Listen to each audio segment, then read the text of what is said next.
കേരളത്തിൽ 10 വർഷത്തിന് ശേഷം വീണ്ടും വന്ന പവർ കട്ടും ലോഡ് ഷെഡിങ്ങും അവസാനിപ്പിച്ച് വൈദ്യുതി മേഖലയിലെ മിസ്മാനേജ്മെന്റിന് പരിഹാരം കാണാൻ UDF സർക്കാർ മുൻകൈ എടുക്കുക എന്ന് പറഞ്ഞുകൊണ്ട് ഇതുപോലെ പ്രതിഷേധങ്ങൾ സംഘടിപ്പിക്കപ്പെടുകയാണ്. മിസ്മാനേജ്മെന്റാണ് വൈദ്യുതി മേഖലയെ ഈ പ്രതിസന്ധിയിലേക്ക് എത്തിച്ചതെന്ന് നമുക്കറിയാം. ചെറിയ വിലക്ക് കർണാടകയിൽ നിന്ന് 9 രൂപ 2 പൈസക്ക് വൈദ്യുതി കിട്ടാനുള്ള സാധ്യത ഉണ്ടായിട്ട് പോലും അത് ഉപയോഗപ്പെടുത്താൻ കോൺഗ്രസ് ഭരിക്കുന്ന സംസ്ഥാനമാണ് കർണാടക എന്ന് സാധ്യത ഉണ്ടായിട്ട് പോലും അതിന് തയ്യാറാകാൻ വൈദ്യുതി മന്ത്രിയോ മുഖ്യമന്ത്രിയോ സർക്കാരോ തയ്യാറായിട്ടില്ല. വൈദ്യുതി മന്ത്രി KPCC പ്രസിഡന്റിന്റെ ജോലിയാണ് ഇപ്പോൾ നിർവഹിച്ചുകൊണ്ടിരിക്കുന്നത്. അതിനാണ് സമയം മുഴുവൻ ചെലവഴിക്കുന്നത്.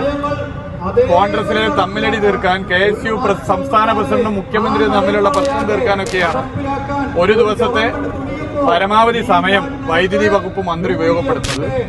അത് KPCC പ്രസിഡന്റിന്റെ പണി ഒഴിവാക്കി കേരളത്തെ പവർ കട്ടിൽ നിന്ന് രക്ഷപ്പെടുത്താൻ വൈദ്യുതി മന്ത്രി അടിയന്തരമായി ഇടപെടണം എന്ന ന്യായമായ ആവശ്യം ജനങ്ങൾ തന്നെ ഉന്നയിക്കുകയാണ്. ഈ ഗവൺമെന്റിന്റെ പ്രവർത്തനം പൊതുവെ നമ്മളെടുത്ത് പരിശോധിച്ചാൽ ഈ 2 മാസം കൊണ്ട് BJP ആണ് കേരളത്തിൽ ഭരിക്കുന്നതെങ്കിൽ ചെയ്യാവുന്ന നടപടികൾ സ്വീകരിച്ചു വരികയാണ്. ഏറ്റവും അവസാനം വഖഫ് വിഷയത്തിൽ നമ്മളത് കണ്ടു. വഖഫ് വിഷയത്തിൽ മുസ്ലിം ലീഗ് എന്ന് പറയുന്ന രാഷ്ട്രീയ പാർട്ടിയുടെ ഇരട്ടത്താപ്പ് ഇവിടെ വ്യക്തമായിരിക്കുകയാണ്. സുപ്രീം കോടതിയിൽ മുസ്ലിം ലീഗ് എടുത്തിട്ടുള്ള നിലപാടിൽ നിന്ന് വ്യത്യസ്തമായ ഒരു നിലപാടാണ് വഖഫ് വിഷയത്തിൽ UDF ഗവൺമെന്റ് സ്വീകരിച്ചിട്ടുള്ളത്. നേരത്തെ നിയമസഭയിൽ ഞങ്ങൾ ഭരിക്കുന്ന ഘട്ടത്തിൽ അവതരിപ്പിച്ച പ്രമേയത്തിന് പിന്തുണ നൽകി നിലപാട് സ്വീകരിച്ച മുസ്ലിം ലീഗും UDFും ഇന്ന് അതിൽ നിന്ന് വ്യത്യസ്തമായ സമീപനം സ്വീകരിക്കുന്നു. മുസ്ലിം ലീഗിന്റെ ഇരട്ടത്താപ്പ് വീണ്ടും വ്യക്തമായിരിക്കുകയാണ്. നേരത്തെ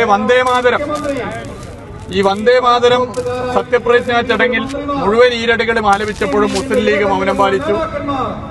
MG സർവകലാശാലയിൽ സംഘപരിവാർ നൽകിയ ലിസ്റ്റ് വെച്ച് സെനറ്റിൽ ആളുകളെ കുത്തിക്കയറ്റിയപ്പോൾ മുസ്ലിം ലീഗ് മൗനം പാലിച്ചു. PM ശ്രീ വിഷയത്തിലും മുസ്ലിം ലീഗിന്റെ ഇരട്ടത്താപ്പ് വ്യക്തമായി.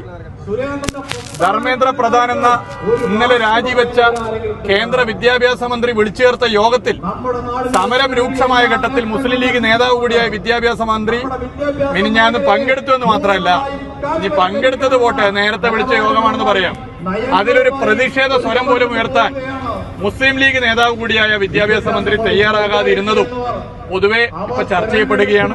അപ്പൊ അധികാരമാണ് വലുത് എന്ന് തെളിയിക്കുന്ന നിലപാടുകളാണ് മുസ്ലിം ലീഗിന്റെ ഭാഗത്തു നിന്നും ഈ ചുരുങ്ങിയ മാസങ്ങൾക്കുള്ളിൽ നമുക്ക് കാണാൻ സാധിക്കും.